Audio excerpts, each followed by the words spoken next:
We've been hearing about world-changing technology for years, right? But 2026, this year is shaping up to be different. It's the year that a lot of this tech stops being just a lab experiment or some flashy demo and starts becoming, well, real. Okay, let's dive into this. Just think about that for a second. We're not talking about smarter apps on our phones here. We're talking about a moment where intelligent robots are walking around our warehouses and where our actual thoughts can control a cursor on a screen. The digital is becoming physical, and that is a fundamental shift. So in this explainer, we're going to break down the four frontiers where this change is happening in a huge way. We're going to see AI get a physical body, computing take a quantum leap, humanity push back out into the cosmos, and finally the ultimate connection, our brains linking directly to our machines. First up, the most visible and frankly, the most tangible shift of them all. For years, AI has kind of been a ghost in the machine, right? Living inside servers and on our screens. In 2026, it learns to walk. The 2026 Consumer Electronics Show, CES, the world's biggest tech showcase, was a massive turning point. The entire conversation just flipped. It went from, hey, what can these robots do in a cool demo, to, okay, how do we get them deployed in the real world, right now? This wasn't about cool tricks anymore. It was about getting down to business. Now, what's really fascinating here is that goal column. Just look at the big three. Boston Dynamics Atlas isn't just doing backflips for YouTube anymore. It's being piloted in actual Hyundai factories. Tesla's Optimus Gen 3 is scaling up for serious internal testing. And Figure AI, their Figure O3 robot, is targeting beta tests inside actual homes.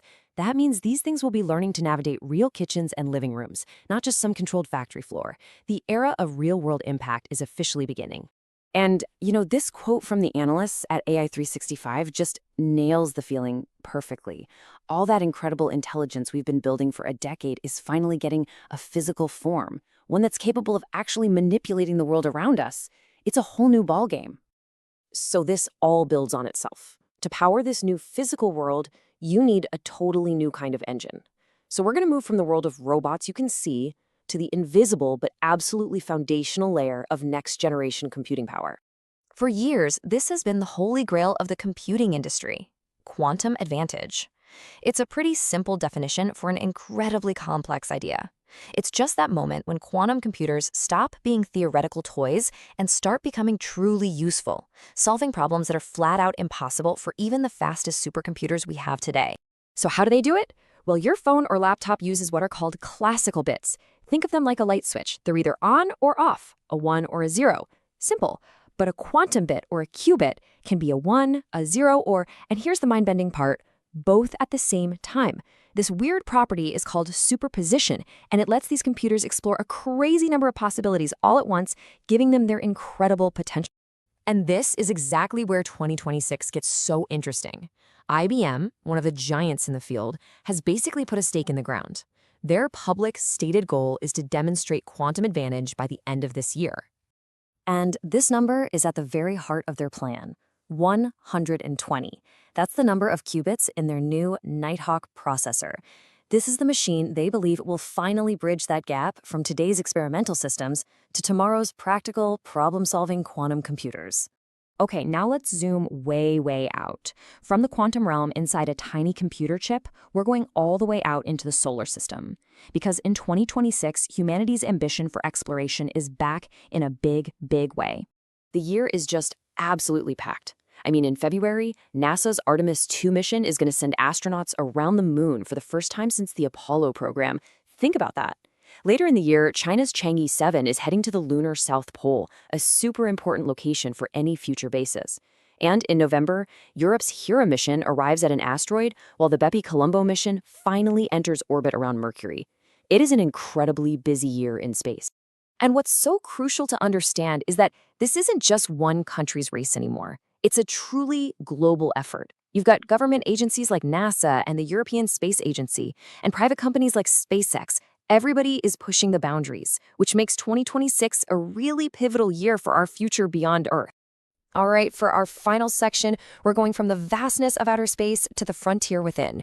We're turning our focus now to the most personal, the most intimate connection between technology and humanity, the brain-computer interface, or BCI frontier.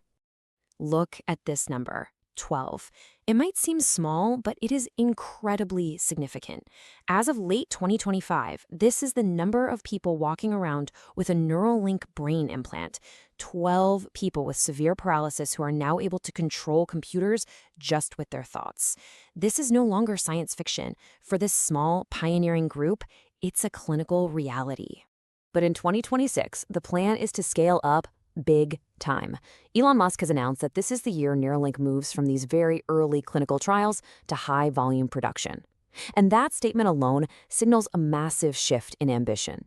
So how do you possibly go from implanting 12 people to high volume? Well, the key is automating the whole process. The goal for 2026 is a streamlined surgical procedure, one that's performed almost entirely by a robot, which makes it faster, safer, and critically scalable. So we've looked at robots walking in our factories, quantum computers solving impossible problems, humanity returning to the moon, and chips connecting to our brains. What does it all mean when you put it together?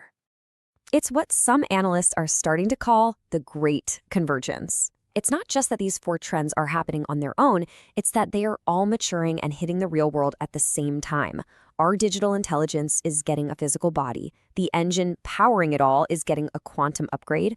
Our reach is extending back to the stars, and that final barrier, the one between mind and machine, is starting to dissolve. And this leaves us with a final, really crucial question. For the first time, these powerful technologies are not just things on our screens. They're in our physical reality. So the question for all of us, moving beyond 2026, is no longer if this technology will arrive. It's how we're going to choose to live with it.